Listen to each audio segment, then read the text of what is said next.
Assalamu alaikum wa rahmatullah. The Gauteng Muslim Shura Council invites you to a Back to Basics series, a commentary on the poem Nadhm al-Akhdari, a Maliki Fiqh masterpiece by Sīdī Abdulqādir Mandla Nkosi. Session 14. Na'am, Bismillahir-Rahmanir-Rahim. All praise is due to Allah, a praise that is adequate to match His favors upon us, and such a praise that He continues to increase us in bounties.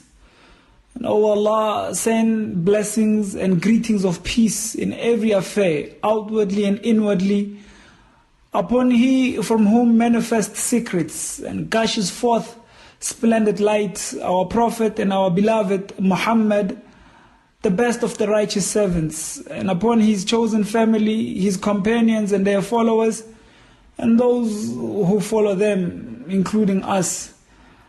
O Allah, we know nothing other than what You have taught us. Indeed, You are the all-knowing and the most wise.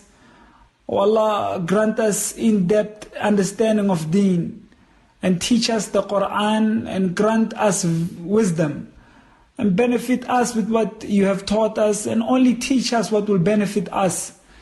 Increase us in knowledge and bless us in its transmission, and You have power over everything.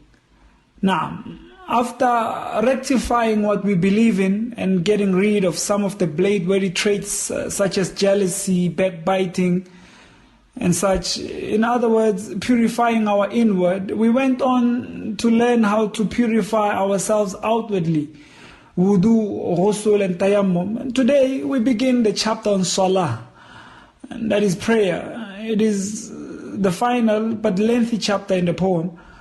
Now, salah means prayer, dua, supplication. But when Muslims say salah, they usually mean the ritual worship that begins with at-takbir, Allahu Akbar, and ends with a-salam. And it comprises of Quran recitation, bowing and prostration, and invocation. 5 prayers are obligatory for every mukallaf, as established by the Quran and the Sunnah. Anyone who denies its obligation is not a Muslim, because this obligation is what is known as ma'lum min ad-din bid-darura. Things that are universally known to be part of deen. Everyone knows. I mean, even the most ignorant of people know that Muslims pray 5 times a day. Now, قال المؤلف رحمه الله ونفعنا الله به وبكم آمين أوقات الصلاة. The prayer times. The best of prayers are those performed in their prescribed time. Allah subhanahu wa ta'ala says, إِنَّ الصَّلَاةَ كَانَ عَلَى الْمُؤْمِنِينَ كِتَابًا مَوْقُوتًا. Indeed, prayer is time legislated for believers. Salah is one of the pillars, a very strong pillar. Such a pillar that if it is well maintained and guarded, the whole deen becomes strong. It is like a barometer. If you want to assess how you are doing spiritually, just look at your salah. True success is in fulfilling this obligation of salah, and if it is on point, everything else is a walk in the park. Now, the poet says, مُخْتَارُ ظُهْرٍ مِّن زَوَالِهَا إِلَىٰ آخِرِ قَامَةٍ. The ikhtiyar, the chosen time for dhuhr, is from immediately afternoon up to the time the shadow is equal to an object. Now, the poet begins by mentioning the time for dhuhr. Time for dhuhr is just after midday. It begins from the time the shadow of an object begins to incline to the direction where the sun rises. The general principle is that dhuhr begins 4 to 5 minutes after zawal. The sun rises and reaches its peak, then it starts to descend. So you give it about 5 minutes or so, then the time of dhuhr has kicked in. And this time, waqtul ikhtiyar, the best or the preferable time for dhuhr, will last until the shadow of an object is equal in size to the actual object. So if you are 1.6 meters tall, for example, the time for dhuhr will last until your shadow is also 1.6 meter long. And he says, وَمِنْهُ مَا تَلَا لِلْإِسْفِرَارِ. And as for the chosen time for Salatul Asr, the late afternoon prayer, it begins when the preferred time of Dhuhr ends. And that is when the shadow of an object is equal in size to the actual object, plus 4 to 5 minutes of Zawal. Now the chosen time for Asr, the preferable time, the best time, will go until the yellowing of the sun, when the sun starts becoming orangish. The Hanafis prefer to delay Asr. However, the Malikis, Shafis and Hanbalis, they prefer to perform it at the beginning of its time. Anas ibn Malik said, مَا رَأَيْتُ أَحَدًا كَانَ أَشَدُّ تَعْجِيلًا لِلْعَصْرِ مِنْ رَسُولِ اللَّهِ صَلَى اللَّهُ عَلَيْهِ وَسَلَّمَ. I have not seen anyone that hastens to pray Asr better than Rasulullah sallallahu alayhi wa alihi wasallam. And this is what was related by Ahmad in his Musnad. So Dhuhr is not necessarily at 1:30 or at 4:30 like we see in most masjids. These are merely times set for the community to be able to pray together in Jama'ah, which is of course the best thing to do. These times, 1:30 for Dhuhr or 4:30 for Asr, are not written in blood. They should be set in such a way that most members of the community are able to join the congregational prayer. For example, if the schoolboys and girls only come out of the school at 1:30, it's only wise to set Dhuhr for 2 o'clock. There's absolutely nothing wrong with that. Or to make Dhuhr to match the lunch of the Jama'ah. My point is that time should be set in such a way that it's advantageous for the community members to come together and pray together. And of course, it will differ from community to community. So if a person is not able to leave work or school to go to a masjid, or for whatever reason, he can pray his Dhuhr anytime from between after Zawal to the time when the shadow of an object is equal to the object in size. And he can pray Asr from any time after the ikhtiyar time of Dhuhr expires to the time when the sun starts turning orange. These are chosen time for Dhuhr and Asr. The Sharia allows for this flexibility when you are alone somewhere far away and cannot go to the masjid. So don't be rigid in this regard, but without any doubt, it's best to go to the masjid and pray in Jama'ah, if it's possible to do so. Rasulullah sallallahu alayhi wa alihi wa sallam said, Inna lis-salata awwalan wa akhira. Indeed, salah has a beginning time and an ending time in which it can be prayed. وَإِنَّ أَوَّلَ وَقْتِ الظُّهْرِ حِينَ تَزُولُ الشَّمْسِ. And the beginning of the time for Dhuhr is when the sun begins to decline from its peak. وَإِنَّ آخِرَ وَقْتِهَا حِينَ يَدْخُلُ وَقْتِ الْعَصْرِ. And it ends when Asr begins. And the poet carries on to say, وَضَرُورِيُّهُمَا إِلَى الْغُرُوبِ. And the daruri time for both these prayers, Dhuhr and Asr, is up to sunset. Duna udhrin uthima. But praying at that time without a valid excuse is very sinful. Daruri times, as explained, are the times after the chosen or the preferred time of prayer. Though the prayer is still considered in waqtul ada, meaning in its time, but it's definitely not the best time for that particular prayer. So for Dhuhr, we said the best time starts after Zawal, and it ends when the shadow is equal to the respective objects. Now, from then on until just before sunset, it's considered daruri time. So if a person, for whatever reason, was not able to pray Dhuhr at the chosen or the preferred time, and he only prays it during the daruri time, he's considered to have caught the time for Dhuhr. He has not missed it. But as the poet says, Duna udhrin uthima. To do so without a valid reason is considered sinful. And watching a movie or a soccer match and kicking it, just hanging with your friends, it's not reason enough to delay prayers to daruri times. It's considered sinful.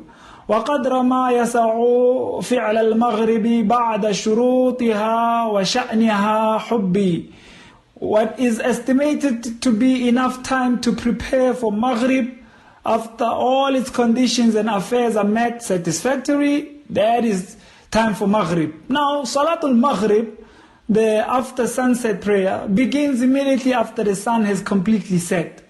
It is also called Shahid, Salatul Shahid. And it is said that Shahid is the name of one of the stars. Rasulullah sallallahu alayhi wa alihi wasallam, after talking about Salatul Asr, he said, وَلَا صَلَاةَ بَعْدَهَا حَتَّى يَطْلُعَ الشَّاهِدِ.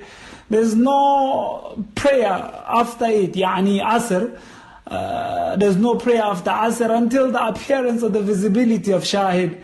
And that is the best time. The preferred time for Maghrib doesn't stretch according to the strong view in the Maliki school.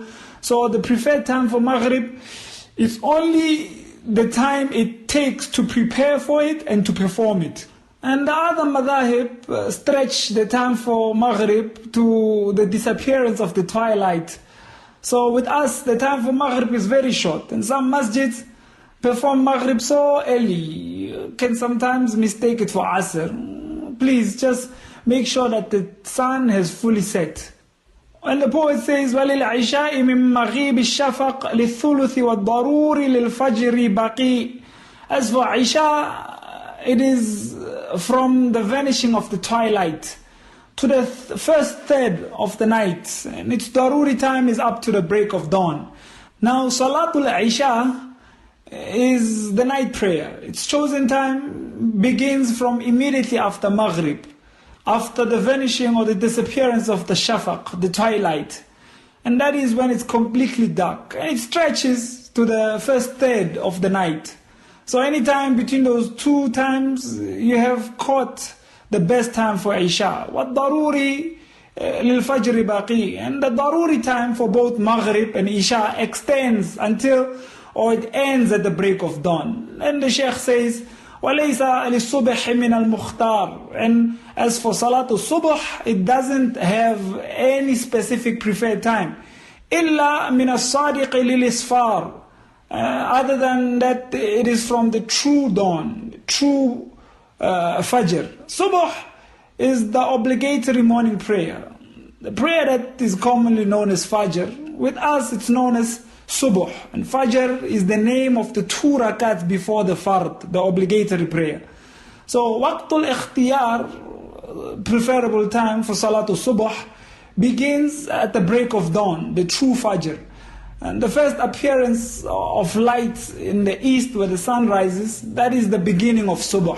ثُمَّ ضَرُورِيُّ إِلَى الطُّلُوعِ. And its daruri time ends just before sunrise. وَبَعْدَهُ قَضَاءِ فِي الْجَمِيعِ. After these daruri times, all prayers are considered to have been missed.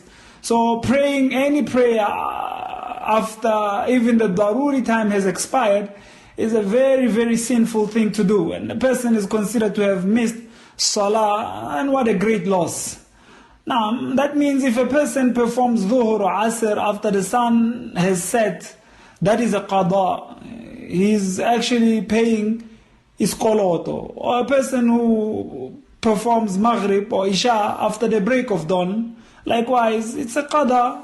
And whoever performs subuh after the sun has fully risen has missed subuh.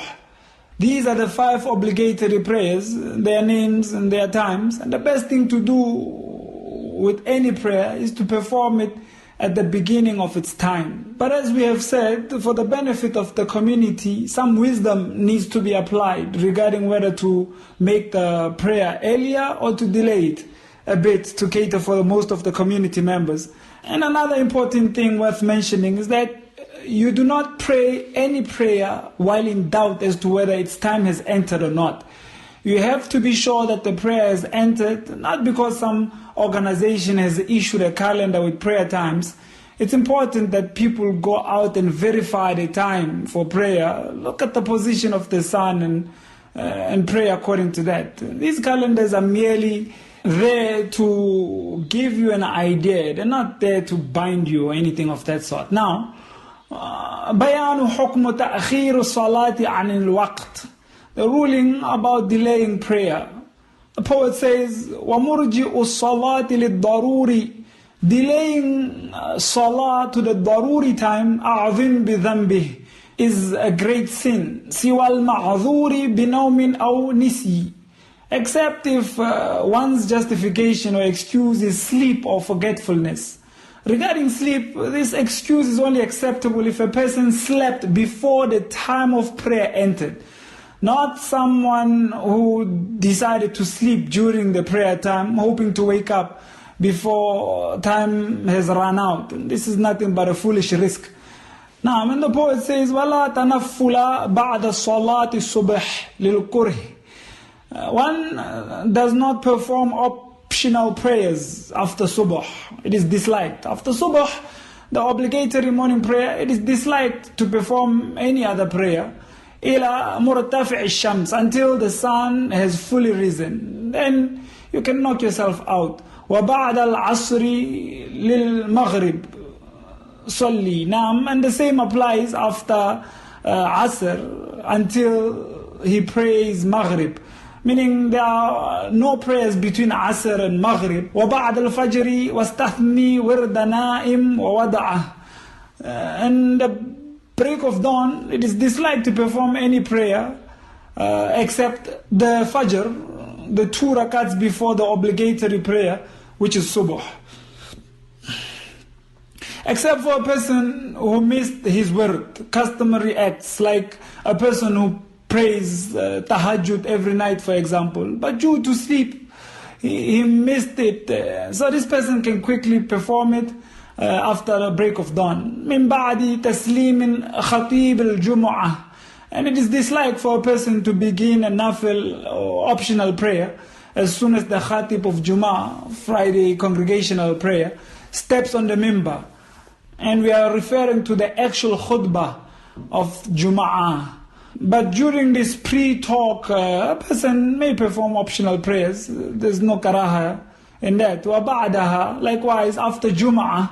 With us it is disliked to perform any prayers immediately after Jum'ah in the masjid. The best practice is to perform those prayers when you get home. But of course, since most of us are usually going back to work instead of home, it will be understood to knock yourself out with extra nawafil immediately after Jum'ah. And Allah knows best. And He says, وَمَنَعُهُ وَقْتَ الطُّلُوعِ ذُكَاءً أَوْ غُرُوبِهَا وَفِي فُرُوعٍ. And it is also impermissible to pray at the rising of the sun. When the sun rises, it's disliked to pray while the sun is rising. And it's setting, likewise, while the sun is setting. And while the Jum'ah sermon is being delivered. And it is also disliked to do extra or optional prayers while the khatib is on the mimbar, and it's also disliked to pray during the time of zawal. Naam, we stop here. Allahumma salli wa sallim wa barika ala Sayyidina Muhammad al-Fatih lima ughliq wal khatim lima sabaq mu'lin al-haq bil-haq wal hadi ila siratika mustaqim wa ala alihi haqqa qadrihi wa miqdar al-azim. Alhamdulillahi rabbil alameen.